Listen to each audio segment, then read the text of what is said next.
바울이 이 편지를 쓰기 8년 전 로마 유대인들 사이에는 분쟁이 있었다고 합니다. 이 분쟁으로 인하여 당시 황제 클라우디우스는 유대인 공동체를 도시에서 추방해 버렸다고 합니다. 바울이 고린도에 도착했을 때 그의 처음 친구들 가운데 몇몇은 이런 이유로 로마를 떠난 사람들이었습니다. 그러나 54년 클라우디우스가 죽고 내려가 즉위하면서 유대인들은 기한을 허락받았다고 합니다. 이런 역사적 상황 속에서 로마서를 이해하면 좋을 것입니다. 클라우디우스가 통치한 마지막 몇 해 동안 로마 교회는 전적으로 비유대인, 즉 이방인으로 구성이 되었을 것입니다. 그들은 복음이 유대 세계를 떠났다고 생각했을 것입니다. 하나님은 새로운 일을 시작하셨습니다. 이 모든 일이 시작된 곳이 이스라엘인지는 모르지만 이제는 이스라엘에서 모든 것이 지나가 버린 상태가 되었던 것입니다. 그러므로 이 모든 규칙과 규정, 율법과 금기사항, 음식 제한 규정, 특별한 성일 모두가 다 지나갔다고 생각을 했을 것입니다. 즉 기독교는 이제 이방 세계를 위한 것이 되었다고 그들은 생각했을 것입니다. 그런데 이제 유대인들이 돌아왔던 것입니다. 그들 중에는 유대인 그리스도인들도 포함이 되었을 것입니다. 이런 미묘한 상황을 알면 로마서를 이해하는 데 도움이 될 것입니다.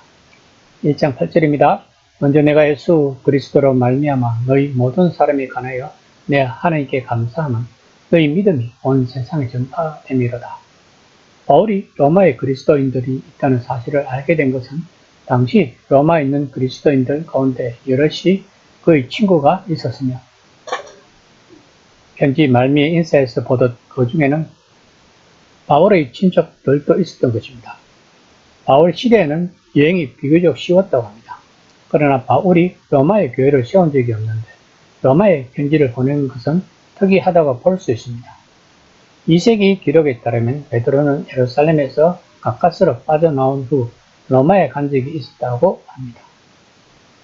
베드로를 예수에 대하여 알린 첫 번째 사람으로 보고 있습니다. 베드로는 아마도 로마에 있는 큰 유대 공동체에서 그 복음을 전했을 것입니다. 그러므로 로마 교회의 편지를 쓰는 바울의 입장은 약간 미묘했을 것입니다. 그러나 바울은 그들과 그들의 믿음으로 인해 하나님께 감사합니다. 1장 9에서 10절입니다. 내가 그의 아들의 복음 안에서 내 신령으로 섬기는 하나님이 나의 증인이 되시거니와 항상 내 기도에 쉬지 않고 너희를 말하며 어떻게 하든지 이제 하나님의 뜻 안에서 너희에게로 나아갈 좋은 길을 얻기를 구하노라. 사실 바울은 여러 번 로마에 가려고 했으나 한 번도 가지 못했으며 지금도 또한 로마가 아니라 예루살렘으로 올라가려고 하고 있습니다.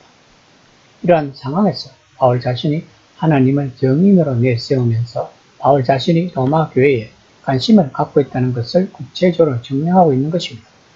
비록 바울은 로마에 있는 성도들을 직접 만나지는 못했으나 그곳 성도들을 위해 쉬지 않고 기도하고 있다는 표현 속에는 로마의 성도들에 대한 바울의 열심과 관심이 잘 나타나고 있는 것입니다. 또한 바울은 어떻게 해서든지 가고 싶은 그의 간절한 소원과 갈 수 있는 여건이 불확실한 것에서 비롯된 초조한 감정이 잘 나타나고 있습니다. 그러면서도 언젠가는 가게 될 것이라고 확신하는 믿음이 담겨져 있습니다. 결국 바울은 로마에 가게 된다는 것을 우리는 잘 알고 있습니다. 스스로 로마에 가지만 그 길이 그렇게나 강관 좋은 길인지는 모르겠지만 하여튼 하나님은 우리들이 생각하는 모든 것을 초월하신 분이시다는 것을 알아야 합니다. 1장 11절입니다. 내가 너희 보기를 간절히 원하는 것은 어떤 신령한 은사를 너희에게 나누어 주어 너희를 견고하게 하려 함이니. 바울이 이 편지를 쓸 목적이 로마 교인들을 견고하게 하기 위함이라고 말하고 있는 것입니다. 그 당시 로마 교인들은 복음을 받아들인 지 얼마 되지 않은 새신자들일 것입니다. 다시 말하면 회심이 끝이 아니라는 것입니다. 그리스도인이 된다는 것이 하나의 시작에 불과하기 때문입니다. 바울이 지금 이야기하고 싶은 것은 이제 로마 교인들은 그리스도 안에서 갓난아기로 태어났다는 것입니다.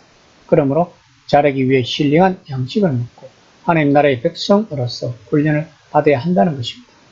그들은 새로운 영역으로 태어난 사람이요 막 시작한 사람이요 처음 눈을 뜬 사람입니다. 그들은 어떻게 말하고 어떻게 먹고 어떻게 행동해야 하는지 훈련을 받을 필요가 있다는 것을 바울은 부드럽게 이야기를 하고 있는 것입니다. 1장 10에서 13절입니다. 이는 곧 내가 너희 가운데서 너희와 나의 믿음으로 말미암아 피차 안위함을 얻으려 함이라. 형제들아, 내가 여러 번 너희에게 가고자 한 것을 너희가 모르기를 원하지 아니하노니 이는 너희 중에서도 다른 이방인 중에서와 같이 열매를 맺게 하려 함이로되 지금까지 길이 막혔도다. 바울이 로마에 가려고 한 것은 자신의 어떤 야망이나 로마 도시에 대한 호기심 때문이 아니라 서로 믿음으로 근면하여 힘을 주고받기 위함이었다고 말하고 있는 것입니다. 바울 또한 이방인들에게 복음을 전하면서 많이 지쳐 있었을 것입니다. 그런데 자기가 가보지도 못한 로마에서 자기가 목숨을 걸고 전한 복음을 믿고 있는 공동체가 있다는 사실은 바울 또한 큰 위로가 되고 힘이 되었을 것입니다. 이 당시 로마 교회는 작은 공동체가 여러 곳에 있었다고 합니다. 가정집 몇 곳에서 모임을 가졌다는 것입니다. 교인들이 수도 100명이 넘지 않았다고 합니다. 100만 명의 거대한 도시에 예수를 따르는 이가 100명이 있었다니 이들이 얼마나 귀한 자들입니까? 또한 이들이 베드로에게 복음을 들었다면 베드로가 로마를 떠난 후에는 그들을 잡아줄 인도자가 필요했을 것입니다. 이런 바울의 안타까운 심정이 본문에서 묻어나고 있습니다. 바울은 로마가 서지중해를 돌아서 스페인까지 쭉 이어지는 선교의 새로운 전초기지 역할을 감당하기를 희망했습니다. 그 당시 스페인이 세상의 끝으로 보았기 때문입니다. 즉 바울은 세상 끝까지 복음을 전하고자 한 것입니다. 그래서 로마를 복음의 전초기지로 사용을 하고자 했던 것입니다. 이런 까닭에 바울은 자신이 최대한 온전히 전파한 복음을 로마 교회가 제대로 이해하기 원했던 것입니다. 그리고 바울은 로마 교인들에게 날마다 그들을 위하여 하나님 앞에서 기도를 한다는 것을 알리려 하고 있습니다. 오늘 본문은 복음을 전하고자 하는 바울의 열정이 묻어나고 있는 내용입니다. 비록 가지는 못해도 멀리서 그들을 위하여 중보기도하는 바울의 모습에서 오늘날 사역자의 모범이 되는 것이 아닐까요?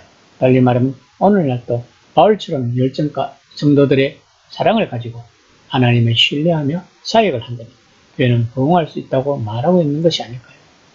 로마서는 로마 교회라는 특수한 상황에 맞게끔 기록된 서신입니다. 그렇다면 현재 교회에게는 바울은 어떤 서신을 보낼까요? 바울의 시각에서 현재 교회를 한번 바라볼 필요가 있을 것 같습니다. 이 시간 바울의 심정으로 들어가서 현재 교회들의 상황을 돌아보는 시간이 되었으면 합니다.